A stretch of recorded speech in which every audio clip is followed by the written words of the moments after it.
sintinda haba nabuke kuko icantinzaga Imana yagikoze noneho umuntu atinze ico yashakaga Imana yagikoze kuba kubaye kurondogora ariko sindondogora mu izina rya Yesu.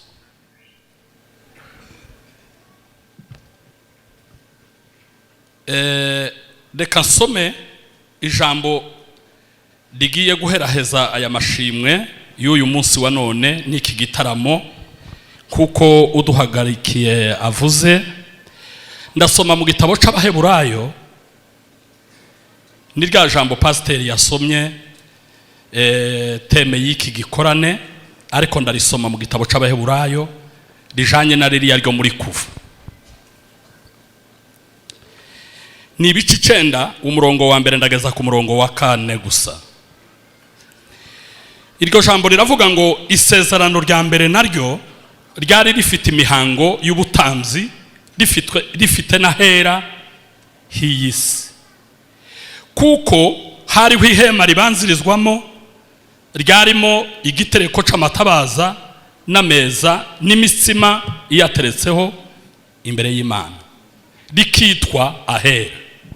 Kandi hirya y'inyegamo y'umwenda wa kabiri ukinze hariho ihema hitwa ahera cyane kuri kane. Rero cyane n'uyu murongo nashatse kuvuga, aho hari mu icotero cacuzwe mu izahabu n'isanduku y'isezerano yayagirijwe izahabu impande zose, irimwo urwabya rw'izahabu rurimo manu, irimo na yankoni ya arosi yapfunditse uburabyo na bya bisate by'amabuye byanditsweho isezerano. Hejuru yayo hariho abakerubi b'icubahiro bateye igicucu intebe y'imbabazi, ariko ibyo titwakwirirwa tubirondora nonaha. Amen. Dushimiye Imana kuri uyu munsi. Nukuri uyu ni umunsi w'amashimwe kandi ni umunsi wo gushimira Imana ku bintu Imana yakoze hano muri Gilgal. Mu gitondo jewe nasengeye hano mu gitondo kandi twaramukanyije mu ijambo ry'Imana. Uyu mugoroba numvise gusa kuko twoshimira Imana n'abakarimeri tukaririmba ndetse nk'indirimbo z'umunezero nk'igisirimba cyangwa igicangwe yindi bafite, sinje urinda kubatorera.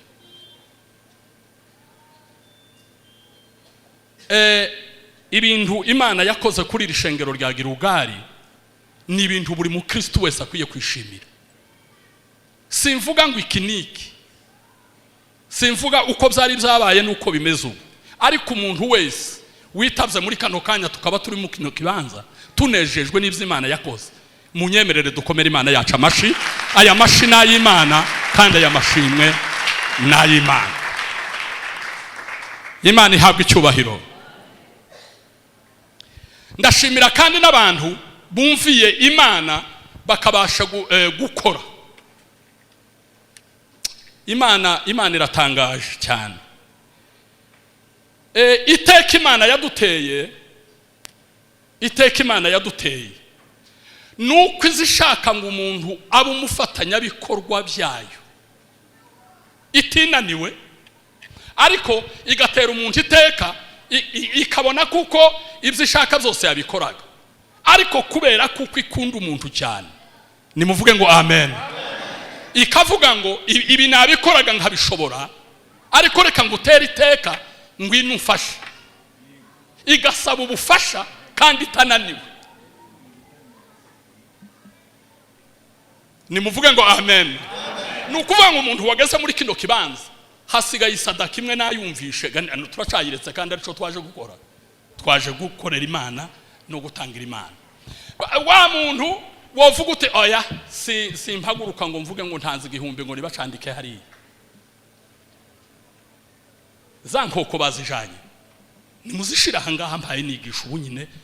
Umuntu ufite igihumbi, umuntu ufite sengisa, umuntu ufite ibihumbi 5, umuntu ufite 10, ufite 20, bagume bashire mu nkoko. Ndi mukaza mukura inkoko hangaha abantu bakiri mu ikanisa, mwazijanye he? Nimuvuge ngo amen. Umuntu nakorwaho anzishira mu ifu, ifaranga zazija mu ifu. nimuzane inkoko kandi mureke murareba ko amafaranga adatanga. Ubwo Imana yatwizeyemo abafatanya bikorwa nayo dukwiriye kubikora. Nimuvuge ngo amen. Hari kubakira Imana byaje mu nzira zibiri. Twumvikane.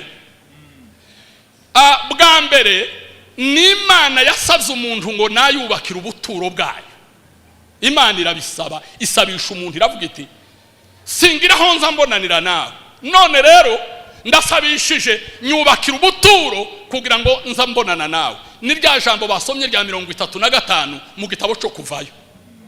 Hariya bubatse buriya buturo kugira ngo Imana izibonana n'abantu, ibaganirize, ibabwira ibyo ibagaya babikosore, ibabwira ibyo ibashima, ibashimire, ibarwanirire intambara batabaga bashoboye, ibaha umugisha. Nibahinga Imana izana imvura y'umugisha n'izuba ry'umugisha. Iravuga ngo ni muntu bakiraho nzoza mbonanira namwe, sinzoza ngenda ngo ninjire mu mazu yanyu, ariko ni muntu bakira ubuturo. Ubwo buturo ni Imana yabusabye. Tube nkabagira gutya mu izina rya Yesu. Imana ishimwe. Imana isaba umuntu ngo nyubakira, ariko nyuma ya ikama isubira nyine ikavuga ngo ese ngo mwonyubakira ati mwebwe mwebwe nizo mbaraga zanyu mwonyubakira, ngo se mwonyubakira nzuki. Ikamera ntihayiburabuza abantu, ariko kurya ibi yayishaka ngo tube abafatanya bikorwa nayo. Nanezerewe cyane uyu munsi. Imana ishimwe. Kandi Imana yabwiye Abisiraheli ngo nibayubakira ubuturo. Bari mu butayu, nta banke yari ihari, nta makonte bari bafite, nta nka bari bashoreye, nta bintu inka zo bari bazishoreye, ariko nta kwinka zubakaga ubuturo. Abisiraheli batese gituma Imana dusabye kuyubakira, tuyubakira iki? Imana yarabwiye ati mureke mbabwire, ndababwira ibyo umuntu ubakishiriza. Mugende umuntu wese ufite ifeza, umuntu wese ufite izahabu, umuntu ufite ubudodo bw'umukara w'akabayonga, aba bagore bafite amahereni ku matwi, abafite amashanete, abagabo bambaye ibikomo n'impeta zanyu, n'abafite impeta ku mazuru. Ico gihe bagaza bazambara ku mazuru. So rero n'ubu ngubu nari mvuze ngo ico gihe n'ubu ntimuri mu kubona abantu bambaye impeta ku mazuru hangaha, muzamubabona bari mu kwambara n'imikufu bene hangaha, muzamubabona nabo. Uko gakera muri mwebwe mugiye gakumbaza ngo se ngo nibiki, ntavyo mvuga. Ntavyo mvuga, ivyo se nivyo naje kwigisha uyu munsi. Tuje gukurura impaka z'amadini hangaha usange dutandukanye, tutari muri mudu yatuzanye. Imana iravuga ngo umuntu wese ufite ifeza, umuntu wese ufite izahabu, ubudodo bw'umukara w'akabayonga, zo ku mazuru, zo ku matwi, zahe ku maguru, muzizane. Namaze gutora abantu b'abahanga. Aba bantu b'abahanga barakoranya ibyo bintu byose mwazanye, nibamara bubakira ubuturo, isanduku ry'isezerano aho nzoza mbonanira nawe. Nimuvuge ngo amina. Imana iravuga ngo jewe kugira ngo nturane namwe sinoturana namwe mugira amakosa ngana gutyo, ariko tuzoturana ndi mu isanduka. Ubundi iyo umuntu bamushize mu isanduka uko biba rwarangiye, ariko hantu tudahurije n'Imana, iyo Imana iri mu isanduka nizikora. Iravuga ngo sinokorana namwe ngo muzamumbona ngenda nkora mvuga ngira nde ngo mubone n'ubwiza bwanje, ariko jewe nzoja mu isanduka. Kandi iravuga ngo iryo sanduka hazogira umugabo cyangwa umugore uzoripfundura nzomwereke ko tutiganye. Hari abantu bibetishe menshi burya isanduku ry'isezerano ryari ryaranyazwe. Abagabo 70 ngo barabati ni mupfundura isanduka. Isanduka rizarereka gufundurwa iminsi yose twatwikorera isanduka tutazi kirimo. Ati ni mupfundura ishyuhuhu ko muri buka ishyuhuhu abantu biwacu. Ngo baravuga ati pfundura isanduka, ati isanduka niripfunduka harabamwiki. Ati dabo twoza tuza turyikorera nta nakirimo. ugasanga twaruhiwe usi ntugu zarahiye ati fundura ngo baratangira barafundura kandi Imana irabihore baratangira barafundura nimba ryari rifite ingufuri nimba ryari barifungishije iki ngo bararifundura ngo sinzi uko baryeguye baka amaze ngo barunguruka ngo barunguruke Imana yica abagabo 70 ubwo ati ko murandunguruka mwaba kandi umuntu urunguruka umuntu nibanga bagira gutya mu izina rya Yesu Imana ishimwe nubu ngubu dufite abagabo n'abagore dufite abakozi b'Imana dufite abasore n'inkumi bari mu kurunguruka isezerano attention kurunguruka isezerano no kugira gute mu gitabo cya Ezekiel haravuga ngo ndabiyamye yemwe mwabantu bari mu kwibana amasezerano n'ubuhanuzi umuntu akagenda gatisha ukundi yavuze akongeraho ibingana bityo ndakurahiye ngo uri kurarunguruka mu isanduku ry'isezerano ibizokuba uzobage wifasha ahera ntiyagitinywa nkahera nimuvuge ngo amina irabica uwo munsi ngo imaze kubica nyine abo ngabo bari barungurutse mu isanduku ry'isezerano ngo bamye barizana bari kubitaho bati nimuzane ubushisha bati muhome ati hazogira usubira kuri rungurukamo Imana ntiyari iberetse umufano Imana yari irimo ngo mu isanduku ry'isezerano harimo ibintu bitatu ngiye kuvuga ndangiza ariko Imana yarantangaje harimo ngo urwabya rw'amanu y'amanu ngo Imana yari ishatse kubabwira ngo nzotunga abana b'Isiraheli mudahaye murema isoko mudahaye muca muri alimentation nzobatunga imyaka 40 murya munywa nduhe bahurutse mu gihugu cy'isezerano Imana ihabwa icyubahiro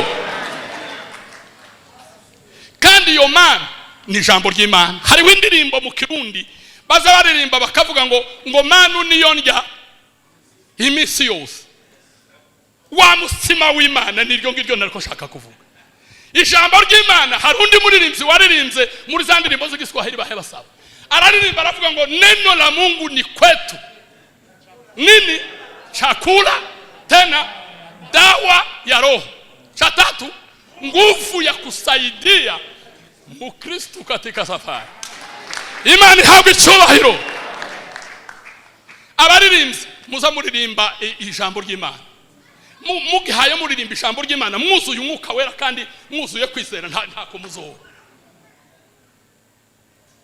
abaririmbyi muvuge ngo amen nimba kabagira ibiganza byacu ngo amen sawa muza muririmba ijambo ry'Imana ibindi muvyihorera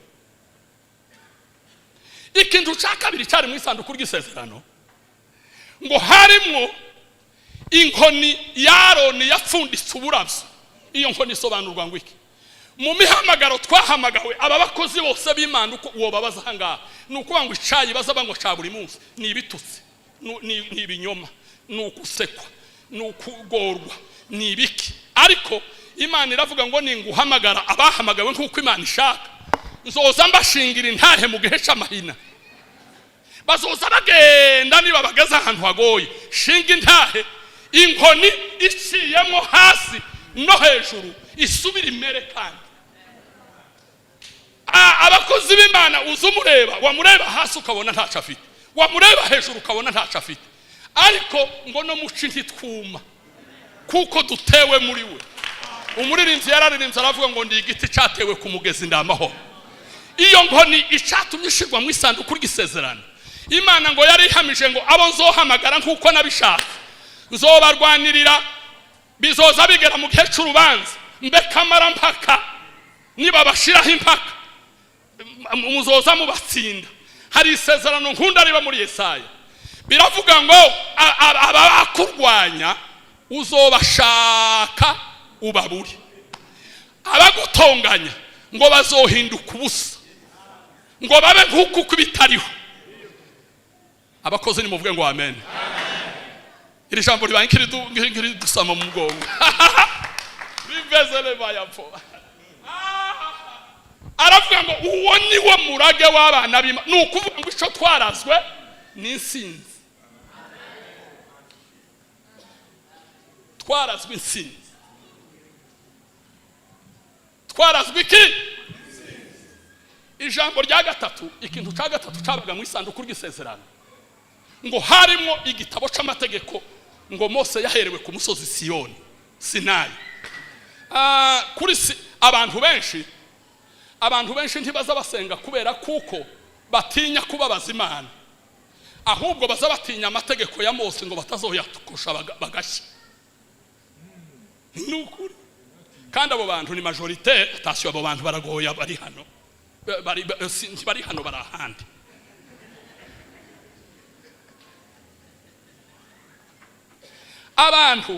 Abantu batubahira Imana kubera kuko bayikunda bakayubaha kugira ngo Imana itazobatwika nisanga batarakoze ibyo bakoze.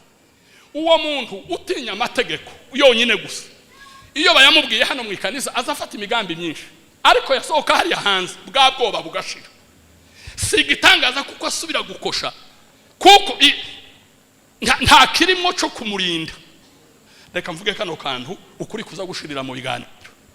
Ubu ngubu hari inyigisho duhaye turwana ishengero rihaye rwana nazo rivuga ngo tumepewa vyote kwa neema, tena yote yamekwisha. Yote yamefanya nini? Ubuntu. Paulo yaravuze ngo ntabwo buduhereza urutabe rwo gukora ibyaha. Yaravuze ngo ese tugume dukora ibyaha ngo niho ubuntu busaga. Atoya. Tito yaravuze ngo ubuntu buzanira abantu bose agakiza bwarabonetse utarabubona ntagira amaso, ariko butwigisha kureka kutubaha Imana. Nukuvuga ngo amategeko y'ubuntu nta bwami butagira amategeko, ntukabeshwe. Imana ihabwe icyubahiro. Dawudi we yagiye kuvuga aravuga ngo amategeko y'Imana ngo nyakunda bene ubu bugeni. Ntabwo yagaza abona ari ikintu kimuruhije ngo yagaza areba, kandi Dawudi yavuze gutyo bagihaye bakurikiza ya mategeko 613. Yesu atarayagira icuma hayatunanira ubunyine. Amen. Nibyo bintu byari mu isanduka ry'isezerano. Abantu bagize uruhare rwo kurema ubwo buturo Imana yagazi barwanirira bicaye nta kintu bahe bakora. Reka mvuge faze ya kabiri ndangiza. Iyo wakoreye Imana nkuko Imana ishaka izivuga ngo kuva uyu munsi, ikamera nk'isinya amakonvasiyo nawe ikavuga ngo kuva uyu munsi, nukuvuga ngo intambara zose warwanaga nemeye kuzirwana. Haleluya. Hari ubwoko bwari bwarazonza Abisiraheli, n'ubwoko bwitwa Abafilisitiya. Abafilisitiya bari bafite abami 5 bakagira n'imihana 5. Abakozi b'Imana ni muyinyibutse. Bari bafite Ashidodi, bakagira Gati, bakagira Gaza, bakagira Ekron, bakagira na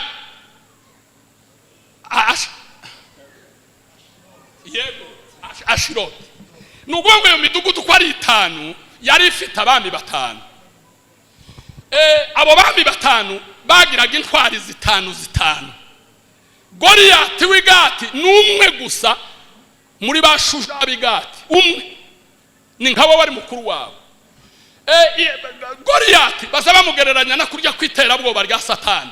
Hari Satani zihagarara imbere yawe mu bwenge bwawe no mu bitekerezo byawe, yakwereka ibintu bibaye ikaba yo kugira ngo iyishe ntacu kimaze, wavukiye ubusa, ndakugira uko nshaka. Nibe kabagira gutya mu izina rya Yesu. Bukeye umunsi umwe Abafilisitiya baza kurwana n'Abisiraheli. Baravuga bati mbo Abafilisitiya bagize iminsi baratuzonze, none rero nimuzane isanduku ry'isezerano tuje kurirwanisha. Baragenda bararizana ngo bararyikorera ngo riseruke mu rugerero rw'Abisiraheli. Ngo bose baravuga bati Imana ya Israeli iraje, bati murabona uko muba ngaho turaje. Abafilisitiya ngo baravuga bati sinzi ikintu kibaye mu rugerero rw'Abisiraheli.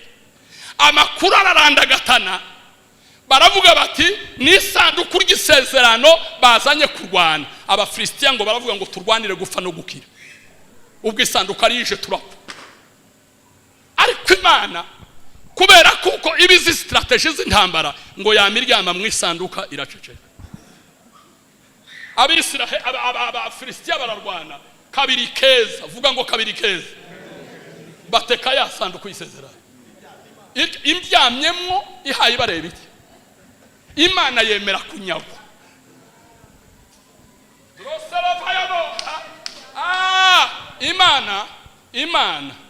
Imana yigiye kunesha yo kwemera ikanyagwa. Yesu yagiye kunesha yamahinduka umuntu w'umunyantege nkeya. Nzambwira abantu abaririmbyi ministeri mwiherutse kuntumira mbabwira hejuru ya Yuda hari abantu benshi ngo bazi ngo yakundaga ifaranga ngo yangaga Yesu nico cyatumye ngo amugurisha. Oya, nta Yuda wangaga Yesu. Yuda ngo yabaye aho agabura imikati 5 ngo yihereze abantu 5,000. Yuda arabireba atariko turi kumwe n'umuntu atuyo. Imikati 5 ihagije abantu 5,000 n'ifi 2. Yabaye hazura Lazaro, aramuzura gutya agize gakane mumva, aramuzura arasubira aragenda. Yabaye ahumura Baritimayo, nimuvuge ngo amina. Akajana nawe mu butaya akareba ingene hayasenga ari mu bwiza bukaza urusha ya matara. Baravuga ati tubana n'umugabo sinzi yo yavuye, ntawo kurikirana ivyo sinjwe kumenya ivyiwe, atariko turi kumwe nawe. Ati tutawina, atuzoza tugira inzara tugaburire. Umunsi umwe baje kumusaba, Oberi wabo yaje kumusaba umusoro ngo babona kose mu mufuko, ngo abwira Petero ati nta faranga afite, ariko natwe dukwiye gutanga umusoro. None rero genda uzane urushengo ujari hepfo mu Itanganika uruterere, numara kuruterera ariko ijambo rizari nezeza Mana aturafata ifi nimwe, nuyifata uyasamuri ku rurimi rwayo urasanga harimo statere 2, imwe yitange ku bwawe yindi uyitange ku bwanje. Usanire Yesu ntiyareka iyo fi ngo ibe za statere nk'ijana, yarabishoboye kuko zibamwe. Ariko Yesu ntiyagaza ashaka kwerekana kuko afite ibyamirenge. Yagaza atanga ibikenewe muri ako. Imana izozibahereza ibikenewe muri ako kanya. Petero ngo aravuga ati badusabye faranga none ngo uje kuroba ifi. Kandi Petero niwe wari uzi kuroba ifi kurusha Yesu. Yesu ntabwo yari yararobye amafi. Petero atariko amafi yose narobye ko ari ntayo ndasanga mu ifaranga. Iya none ndayisanga mu ifaranga kubera iki? Kubera kuko Yesu yavuze bana mwe. Amina. Aragenda Mana yaje ababaye ngo aterera urushenga atabyitayeho ngo agira ati twarufirura haje. Ati sinzi nimba sangamo amafaranga ari kurufira urwo nuwo. Aragenda aja ku ruhande kure y'amazi ngo ararwasamo. Ngo aravuga atari kuyu muntu n'umuntu nyabaye. Asanga zirimo. Imana ihabwe icyubahiro. Araza ngo amara gushikara zitanga. Bisobanurwa ngo Yesu yigize umuntu ariko afite byose kandi ashobora byose. Noneho Yuda aramureba, n'uwo munsi Yuda arahari. Abona abatambye ngo baraza baravuga batese tuguhereze zingahe utubwira hawe. Ati umpereze 30. Yuda nta wundi mutima mubi yarafite. Ngo yaravuze ati zifaranga ndazirya, Yesu namara bananire kandi ntibaza kuzinaka sinazibibye. Ngo yabonye bagize batya bazimuhaye ngo aravuga atari ku ifaranga ziryoshye nizingize n'ukuri kw'Imana. Ati baramugira gute? Yuda ngo amara kuzibika azana abasirikare ngo arababwira ngo ikimenyetso mbahereza ndamusoma. Yuda araza ngo amara gushikahobera Yesu arareka aramusoma. Ariko ngo aramubwira ngo ariko Yuda uragambanira umwana w'umuntu kumusoma ati tuhave. Yuda atese umuntu ko ampindutse. Abasirikare baba bamubonye kuko ari we baraza. Arababaza ngo se ni njyewe mushaka? Batinya ni wewe. ngo avuge gutyo ngo bagenza imigongo bose bikubita hasi. Yuda atari ku faranga nziza ziragwira bacu we. Atabangaba batangiye kwikubita hasi atabakozeho. Ubwa mbere n'ubwa kabiri mu gitabo ca Yohana. Ubwa gatatu Yesu yamahinduka umuntu. Baraza baramufata baramukubita. Uzi gukubita umuntu ariko Imana izokurinde gukubitwa mu izina rya Yesu, amen. Baramukubita bamufura uruziga baramushinyagurira. Yuda atariko uyu ni wa Yesu cyangwa ahindutse ati bimugendekeye ngo akamureba mu maso ati Yesu pi aramwihura. Imana yigiye kunesha ico nari nshatse kuvuga iza yigira nk'inesheje. Imana irareka barayijana amateka abatari abatamzi abatari abahereza bayishira ku rutugu. Bagenda biga n'insinzi baravuga bati yego twagaza dutinya ubusa. Iyi ni Imana yatetswe. Barayijana bayishitsa iriwa kuri Ekroni. Bamaze kuyishitsa kuri Ekroni ngo tari inkuru oya zohasome wenyine ni muri Samweli. Imana ishimwe. Ngo baragenda bati iyi sanduka gisezerano ni mugende muyishiri yindi Mana ahandi yorara. ngo yariko yinyagambura. Ibitabo bya commentaire bizavuga ngo yariko yinyagambura mu isanduku gisezerano. Ngo yavyuse umugara igitinyiro ngo kikamacururuka kuri Ekroni ni Gati ni Gaza na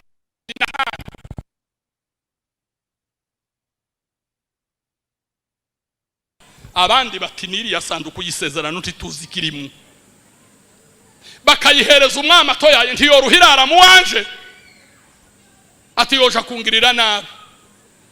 Perutse kubona ifoto baherutse gucisha ku ma social media baravuga ngo hari umuntu wayo ugenda usaba indaro. Mwarayibonye namwe? Aturi kuramwemerera wabona yinjiye mu wawe akareka ukamugaburira ati mwamara kuryama.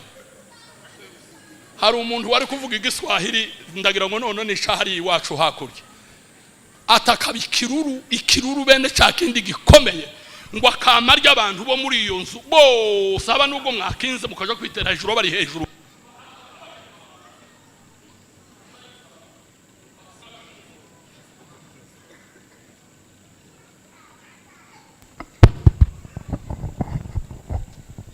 Imana ihabwe icubahiro. Barayitinya iyo sanduku y'isezerano. Reka ndangize. Bamaze kuyitinya nukuvuga ngo mu Bafilisitiya isanduku y'isezerano ry'Uwiteka ryahagize amezi 7. Ukwezi kugashira ukundi kukaza kuwa baratura baravuga bati nimuyireke nta kibamo. Nimuvuge ngo amina. Bwaca yabiri kuri Ekroni ngo yaba nkiyegura umutwe gutya mu isanduku y'isezerano ngo bakama barwari ibishyute. Ibishyute niko muzita mu Kirundi. Ibihute. Igihute kikangana ni mikrofone. Ariko uzikubona igihute cahagaze umuntu mu rubavu kimeze gutya. Umubiri wose. None ngo bakavuga bati nta kindi kiduteye ibingibi ni muyijana igaza. Igaza naho bikaba gutyo. Nahandi bikaba igira amezi 7 hayibasirikiramo. Uzico ari kwishaka ngo yari kwishaka kugira ngo igere kuri edikota z'Abafilisitiya. Haleluya. Igira imyaka 20 kwa Abinadabu. Abinadabu. Yego. Antirahagera. Yageze kwa Obediyedomu iri mu nzira hayitaha. Nimuvuga ngo amina. Kwa Abinadabu ho yagize imyaka 20. Usome mu gitabo ca Samweli ibice 7 umurongo wa mbere urabibona aho ngaho. Icatumye ihagira imyaka 20 ngo bagiye kureba ngo muhereze w'Umwisiraheli uzi imigenzo yayo. Ati ngaho muzamuguma muvugane nayo turebe kuko tworara kabiri. Usarira Imana ngo ife kubona umureye iremera igira imyaka 20 kwa Abinadabu. David Brido la saya kantaya. Reka ngo hanurire ndahumirije mu izina rya Yesu.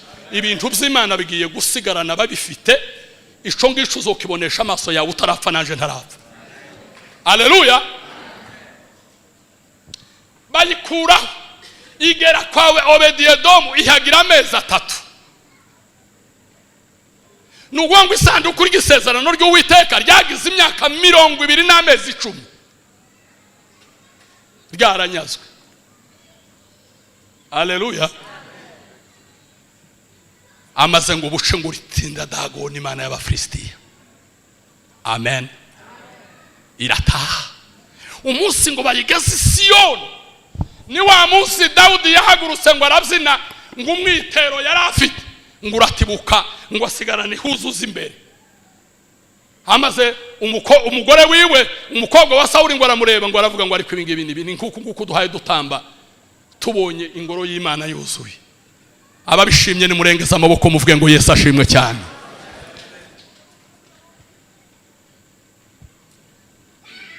Ngo nibwo yaririmbye ya Zaburi ivuga kuko imisozi igose Yerusalemu ngo ni kuwiteka agosa abantu biwe ngo hereye none ngo ukageze iteka ryose. Imana ihabwe icyubahiro. Umusozi wa Yerusalemu wari ugoswe n'imisozi, bazavuga ngo wari ugoswe n'imisozi igeze kuri 5. Umusozi umwe ni Siyoni aho umwami Dawidi yaratuye. Umusozi wa kabiri ni ahantu ngo habaga amasezerano y'Uwiteka. Paulo yarabivuze mu Baroma 3 aravuga ngo mbega abayuda bararusha abandi ngo arababwira ngo barabarusha muri byose. Atariko reka mvuge kimwe nubwo babarusha byose ngo bafite ibyavuzwe n'Imana. Ufite iby'Imana yamubwiye araruta abandi nubwo tutamuzi. Umusozi wa 3 ngo niwo wariho intwaro ngo Abisiraheli ngo Imana yabakoresheje kandi izo ntwaro sikarashinikov sikatiyusha sibindi ngo hariho ngo bagaza bagenda bakazana ngo wa muhumeso ngo Dawudi yicishije Goliyati w'Igati. Haleluya.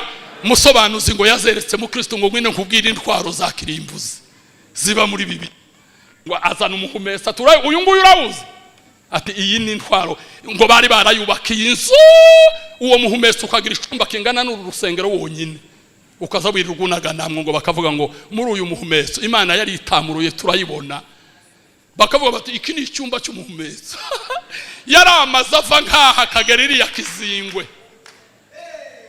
Nimuvuga ngo amina. Ngo bakagenda bakavuga batese umuhumeso murawubonye ati turawubonye ngwino rero muje kureba ibibindi Gideyoni yirukanishije ingabo z'Abamidiyani ibibindi bitarimo amazi n'amagondera uri ngo bari baradendetsemo ibimuri bakavuga bati ibimuri ni bene bya bindi ko muziri ya ruguru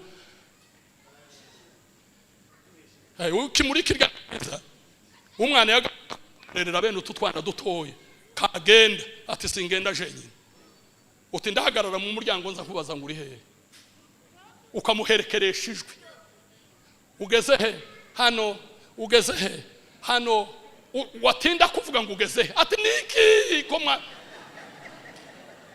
n'ubu ngubu natwe mu mwijima wo mwisi mu bibazo mu ntambara zo mwisi nimuvuge ngo amina. Imana izikubwira ngo ugeze he uti ko turubaka urusengero ugeze he Beni uti turagira igitaramo none cyo gushimira ugeze he uti dukeneye isima ugeze he dukeneye amakaro ugeze he dukeneye ibyuma wamara kubibona ugeze he akana bagaze ukabaza ngo ugeze kabaga ati ndashitse.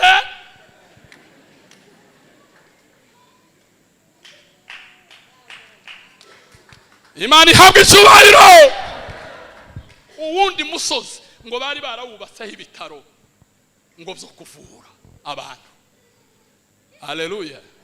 Ngo bagaza bakagenda bakavuga bati Yesu yakijije umuntu gutya namwe muzamwizera gutya. Nico catumye aririmba ngo kuko imisozi gose Yerusalemu ni kuwiteka gota abantu biwe uhereye none ukageza iteka ryose.